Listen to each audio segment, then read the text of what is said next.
Okay, everybody, it's time. Tech Talk Tuesday, number 106. I have 5 o'clock here in Tennessee, which is 6 o'clock Eastern. Hey, Alan, Charlie, thank you, Charlie, Tom, Chuck. Hey, Charlie E1, hello, GB3, Chris Bosick, Mark Crockett. Chris, thank you. Happy Tuesday. Thank you for sharing your knowledge and experience. Hey, man. Hey, Tom. Yeah, I appreciate that, Chris. I do. It's, everybody knows what they know, and everybody thinks they know what they know, and this is going to be some stuff I think I know. Hey, Tanner, Randall, Mark, thank you guys for clicking on here and watching.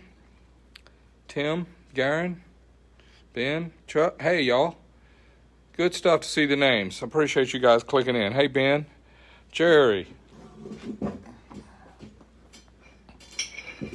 We'll talk a little bit about compression ratio and how it is misunderstood by many users and racers and just the average Joe, just the guy that works a 9 to 5, has a job, whatever you do for a living. Some people do Zoom calls for a living now. They stay on Zoom calls all day. Where I was talking to the piston manufacturer one day since the COVID thing has been going on here, our pandemic, and they were trying to make pistons on Zoom calls, which I know that didn't work too good, but it was hard to keep businesses going, and it's still hard to keep businesses going with this situation that we're in. Michael, Donald, hey man, thank you, Donald. I appreciate that. Yeah, Buck's being good to me, man. I'm gonna show y'all Buck right now. I know you've seen him many times, but there's Buck. He's just sitting over here minding his own business.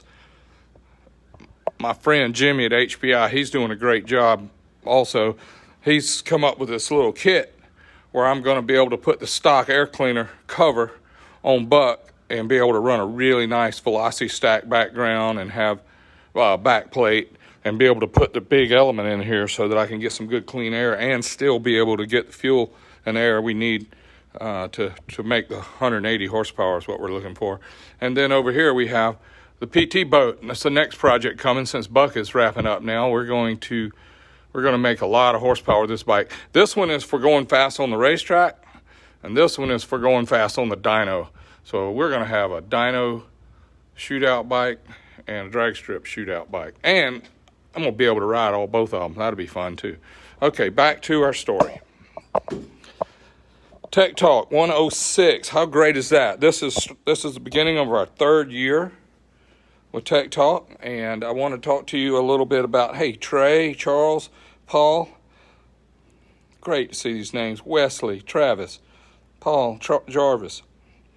Saying hi from Los Angeles. How about the guys on here that are at midnight over in, where are y'all? Over in Finland, and you speak Finglish, some of you do, yep. And I see some guys on here along the way from Norway, Norwalk, just a short walk and a long way. That's all of them, ain't it? Michael, Kenneth, there he is. I see you from way over there. I bet you it's almost midnight over there, ain't it, Kenneth? Hey, Brad, South Africa. Wow, that's cool, man. That's where they make BSTs. That's what I understand. Those really cool carbon fiber wheels, Jim, all the way from Indiana. Man, that's a 9-iron from here compared to South Africa. Mohammed, Kuwait. Oh, my gosh. Good for you, brother.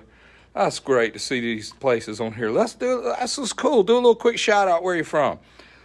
I see some names from all over. There was Darren, Sheffer, and Troy, Tony, Darren, Brian, Ronnie, Sampson, Norwalk last weekend. Yeah, that was a great show, wasn't it, man? They had a lot. Oh, I'm in bed. I don't blame you, brother. I will be soon. Oklahoma. Yep, that's about a 3-iron from here compared to some of these places. North Carolina, Mount Airy is a beautiful place, Tanner. Jesse and Joe and Larry. Makonga. How about that? Oklahoma. Man, that's great. Good stuff, y'all. Got these names going out here. Where y'all from? I saw South Africa. I saw Finnish word. Okay, I'll look it up. I saw Michigan. Good stuff. Hey, all right, I think that's a good enough, interesting crowd. Laurinburg, yeah, I've been there many times. Texas, what a great state. We love Texas, man. Texas reminds me of a Harley. You know somebody that lives there, you know somebody that wants to live there, and you know somebody that wish they lived there. It's like a Harley. You know, either you want one or you have one. Well, maybe not everybody, but that's just kind of how it looks. All right, good. Maybe I'll catch some more of these locations later, but right now I'm going to get into this story that I have going on. I broke down a little graph I drew on here with my little Sharpie. Hey, Brian, Mike, Street Outlaws, Brad, that's a hero right there, Dallas. All right, let me tell you about this little chart I drew here, y'all. All right, I drew inlet temperatures, Fahrenheit, 115, 110, 105, 100, 95, 90, and I also drew compression ratios. These are static compression ratios or mechanical compression ratios. This is 8.5, 9, 9.5, 10, 10.5, and 11 to 1. Now, what we have found out, I am sorry, these are not temperatures. Let me put this up here. This is octane. I don't know why I said that. This is octane. This is the temperature.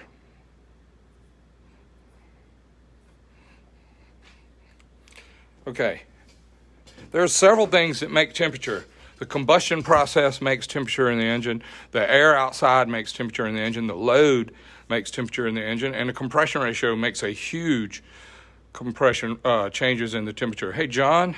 God bless you, John. I appreciate seeing you on here, man. And if you guys, look, if you didn't make this live and you can't watch right this minute, it's okay. We're going to record this episode and we're going to put it on Star Racing GA. That's our YouTube channel. Also, Jackie always posts this on Wednesdays. It says Tech Talk Tuesday on Wednesday. It'll be on the Star Racing Facebook page. And I really appreciate you guys checking in here. Episode number 106. That means we've been doing it every week for 106 weeks at 6 o'clock p.m. Eastern. Hey, Rick Manny, that's a good old dude from way back. Nick, Justin. Okay, I'm going to quit reading your names long enough to try and think for a second, because when I was reading your names and talking, I got the wrong words come out. First of all, I want to tell you guys, this is my opinion. This is what I think I know based on what I think I have learned, and I could be absolutely wrong, and I'm okay with that. But I'm going to tell you how I made all this make sense to me based on empirical data, which is some big word that you learn when you get older in life. But it's empirical data, which means it was learned by doing it and being in the middle of it, like a field engineer. I'm not an engineer at school. I'm a field engineer. That means I learned engineering out in the field, but I didn't get a certificate. This is my best certificate. I got this right here, and the one that tells me I'm Julie's dad and Jackie's husband. Those are my certificates right there. I'm YouTube certified. All right. Now, if you have the T-shirt giveaway, really? Why would I do that, man? I don't even have T-shirts to sell, never mind giveaway. I'm interested. Tell me how and why. All right, Lewis, David, all right. 8.5, 9 to 1, 9.5, 10 to 1, 10.5, 11 to 1. Okay, here's the way this works. Static compression ratios. That's when you drip the cylinder and see how full it is, the bore and the stroke. Let's say that it's 1,000 cc's of bore and stroke, and you got 100 cc's in the head. So if you compress that 1,000 cc's into the 100 cc's of the head, that's 10 to 1. So let's look at that. Means you're shoving 1,000 cc's into 100 cc's. That's 10 times, 10 to 1. So we got a 10 to 1 compression ratio right here, okay? When you get the air temperature gets up to 170 degrees with 10 to 1, you're going to need 95 octane when you have this thing maxed out. When the temperature gets up in the cylinder 180 degrees, you're going to need more octane. When it gets to 210 degrees, you're going to need 110 octane. How do you work on these temperatures? How do you fix this? Well, compression ratio, RPM load, the coolant temperatures, the inlet air temperatures, and the humidity, plus many things. But I like the Star Power logo too. Thank you. I wanted to tell you guys that this is just from personal experience of what we've learned. There are a lot of people out there on the internet that we see every day, every week talking about they can make 200 horsepower on pump gas on a Harley. Well, if you do the math, that's That's 800 horsepower on a V8. Yep. Four two-cylinder engines would be a V8. So that would be 800 horsepower on pump gas. Yes, it can be done. You can make 200 horsepower on a Harley and drive it on 93 octane gas. Yes, you can. But it's got to have a ridiculously high duration, long duration camshaft in order to quit making enough cylinder pressure to set off self-ignition or uncontrolled ignition, which is spark knock. And it's when the spark plug lights, but when we didn't mean for it to, and that creates a lot of havoc inside the engine. Hey, Ben. Hey, Ronnie. All right. Brian, cool. So what I wanted to tell you guys is if you have a 10-to-1 engine, that means you're shoving 1,000 cc's into a 100 cc chamber. Yes, and if you have 200 horsepower on a V-twin, that means that same person with that same style, that same design, same compression ratio could make 800 horsepower on a V8. Now, the V8 most of the time has water cooled, has a really great elaborate cooling system that runs gallons of water through a radiator with fans blowing on, has a thermostat that lets the water get to a certain temperature in the engine, then it goes through the radiator and it cools the water down and then puts the water back in the engine to suppress detonation and to keep parts from melting. Our Harleys don't have that. We're not water cooled. Yes, they have water cooled Harleys now. There's a new, I guess that new street, what's that thing called? Trail and Tour. I don't know exactly what they call it. You guys do, but it's going to be a really cool engine. It's got water cooled in it. Also, the old V-Rod was water cooled. And us hot rodders, we did everything we could to dry those up, just like the Busa boys now that got the really fast ones. They're having to take the water cooling out of them and make them dry block so that they can make the cylinder strong enough to hold all that cylinder pressure. But on our Harleys, they are V8s to me. They're the front two cylinders or the back two cylinders or the middle two cylinders of a V8. So I look at the V-twin Harley engine like the front of a V8. Crankshaft's going this way. This is the front cylinder. This is the rear cylinder. And it operates to me like a V8. So the things we've learned over decades on V8 racing and development, we have also made us really hit the ground running hard in the Harley racing because it's just two cylinders of the V8, in my opinion. All right. Now, I also wanted to do a little graph, and we'll talk a little further on this, but check this one out. People call me, write me, ask me every day. They say, George, what compression ratio do I need for your camshaft? Well, this is the intake valve closing, IVC. Okay, this is like the 30-30, the 3/4, and the full race. Might be a couple degrees different, but that's the concept. What this means, we close the intake valve when the piston is 30 degrees after the bottom on its way up on the compression stroke. This one, on the 3/4 cam, we close the intake valve 40 degrees after bottom with the piston on its way up on the compression stroke. And on the full race cam, we close the intake valve at 50 degrees after bottom with the piston on its way up on the compression stroke. And I'm going to draw a little picture of what that looks like, so maybe this will make more sense to you. So here's the cylinder. And here's the piston at bottom dead center. Okay, this piston starts up on the compression stroke. All right, on the compression stroke, we close the intake valve at, this is 30 after bottom, this is 40 after bottom, and this is 50 after bottom. So we have this much room to compress it with the 30-30 cam. We have this much room to compress it with the 3/4 cam. And we have this much room to compress it with the full race cam, the 615. Now this is the piston going up and down, all right? On the compression stroke, when you close the valve closer to the bottom, you have more time to compress this mixture of air and fuel that just got brought in on the intake stroke, the stroke prior. Because remember, it goes like this, y'all. We do an intake stroke, where the piston goes down and fills the cylinder with air. Then we have a compression stroke, and then we have a power stroke, and then we have an exhaust stroke. So the piston goes down on the intake stroke, goes up on the compression stroke. We light it. It goes down on the power stroke, and then it goes back up and pushes the exhaust out. And the reason why this is important, a mild street cam close the intake valve about 30 after bottom, so that gives us a ton of cranking compression. If we close it at 40 after bottom, and we close it at 50 after bottom, depending on the cam, let me break this down a little bit better. 30, 30, 3/4, and our 615 full race. And you see graphically why intake closing matters. And it changes the compression ratio characteristics a bunch, which is what we call dynamic compression. That's like while it's running, dynamic compression versus static compression, okay?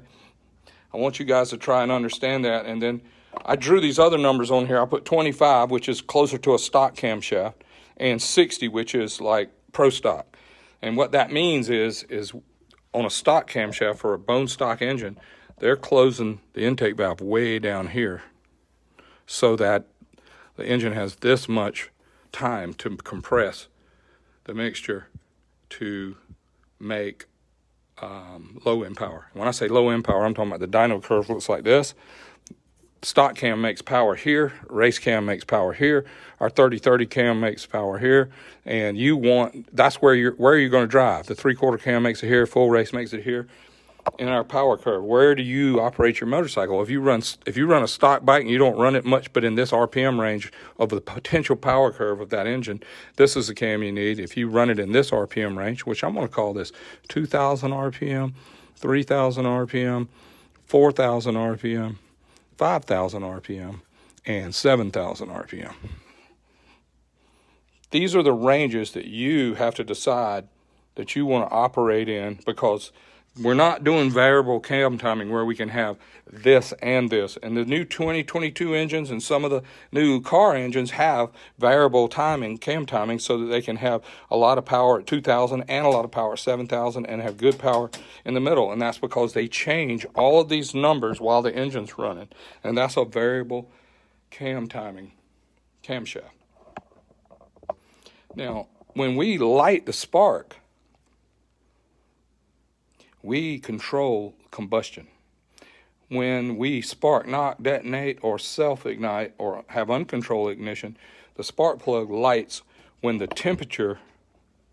inlet temperature goes up, the humidity goes up or down, and it gets real dry. The coolant gets really hot. We got big power, low RPM, and we're going up a hill. We're pulling a trailer. We got the big girl on the back, and we got all the luggage. That's what load is. RPM, that's really low RPM, and the cranking compression ratio or the static compression ratio or the mechanical ratio. Let's say you got 10-to-1. Well, it will run great with 10-to-1 with some medium octane gasoline like 93 octane as long as you control these things. Any of you ever had a stock Harley where you can hear it spark knock when the engine's really hot? When the engine's really hot, you can have spark knock. And find out what happened is the piston now has a lot of carbon deposits on top of it, and the compression ratio went from 10-to-1 to 10.5-to-1, and it was already making a lot of cylinder pressure down low because we were closing the intake valve 25 degrees after bottom. So we had this whole room of full cylinder stroke almost to fill it up. To squeeze it and make a bang. As soon as it gets hot, as soon as the temperature gets hot, the octane requirement goes up and the potential for compression ratio goes down. Buck, Ronnie asked me what compression ratio, what RPM range is Buck? 5 to 7. I don't care what it has at 2,000, 3,000, 4,000. It has a lot. This engine right here, that's 129 cubic inches. It has a lot of power. 2,000, 3,000, it runs like a really nice 124. That's real mild, maybe 140 horsepower RPM, 140 horsepower 124, 130 horsepower 124. But when you get to 5,000, the horsepower goes up, up, up, up. At 7,500, it's still going up. And when I get it to 7,500, it's making 180 horsepower. So I'm closing the intake cam in the 60 range, 55 to 60 in here. Got one more cool little picture I want to show you to help understand this. Here's a cylinder with the piston at the bottom.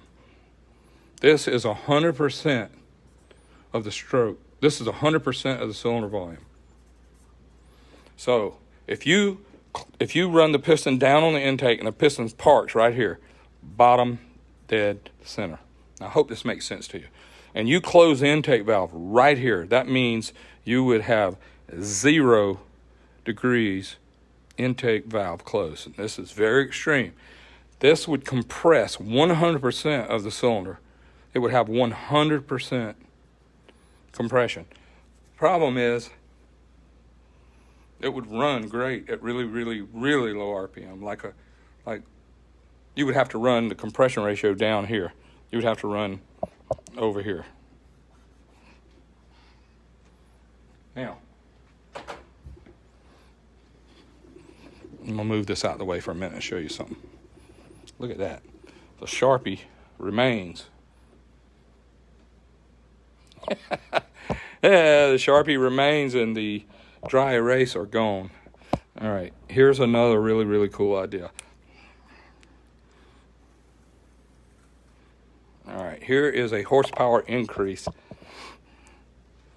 And this is theoretical for me to explain how this works so you guys can understand.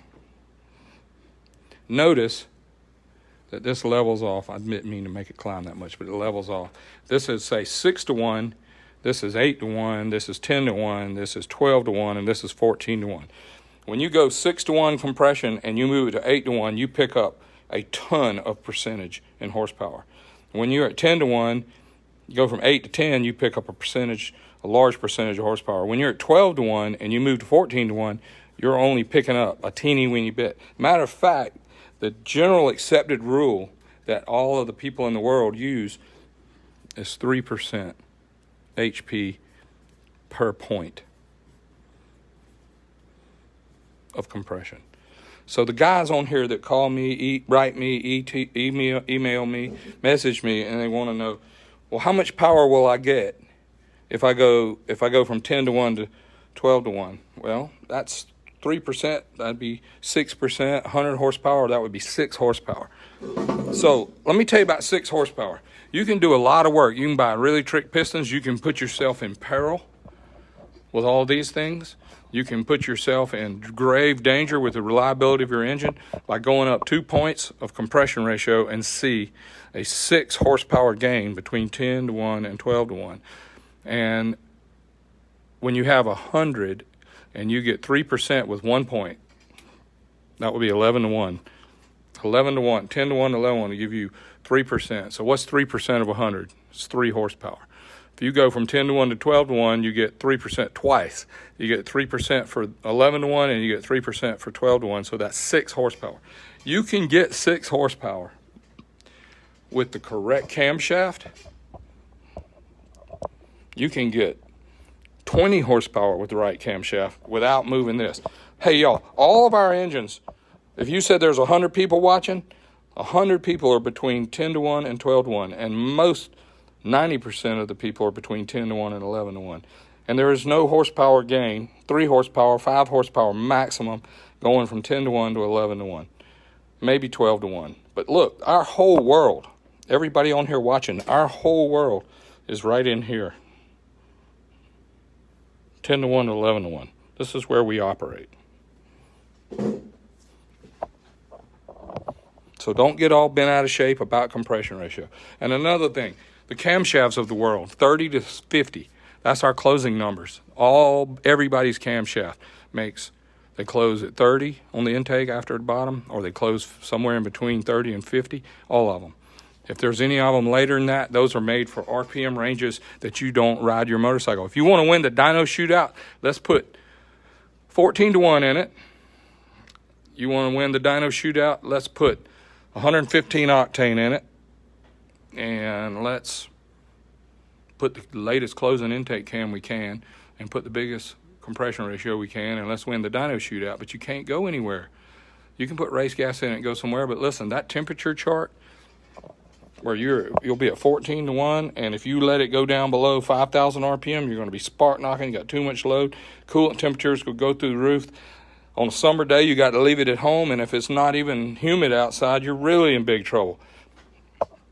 you'll end up with too much self-ignition, uncontrolled ignition, and it's really, really important to understand what we're really trying to achieve here. Last thing, most important thing, remember this, guys. Cylinder pressure is what makes the power. Cylinder pressure, bam. That's how you, in order to make cylinder pressure, you have to get the most air and fuel into the cylinder. You have to squeeze it as tight as you can, and then you have to light it, and then it has to go bang and turn the crankshaft. And there are so many guardrails, octane, temperature, conditions out there on the road, what kind of load you're trying to carry, how fast you're trying to go, trying to run it too slow. The higher the compression ratio you go, the least amount of tolerance, you end up getting into big trouble. If you got to have every last 2 horsepower, 3 horsepower, get you some high compression pistons, be prepared to have to find you something better than octane boost, and be prepared to have to keep finding some high octane gasoline, leaded gasoline. It's not easy. There's no easy button to push on that. So high compression is good, but it's not everything. Late intake valve closing is good, but it definitely is bad for low RPM use. Lots and lots of juggling to do in the juggling act. But I want to say thank you all so much. Tech Talk 106. I'm sorry it was a bit confusing. I was rambling off the cuff, telling you stuff I think I know. And remember, this is not the gospel. This is. May you have a great day. See you next week for Tech Talk 107. May God bless y'all. Bye-bye.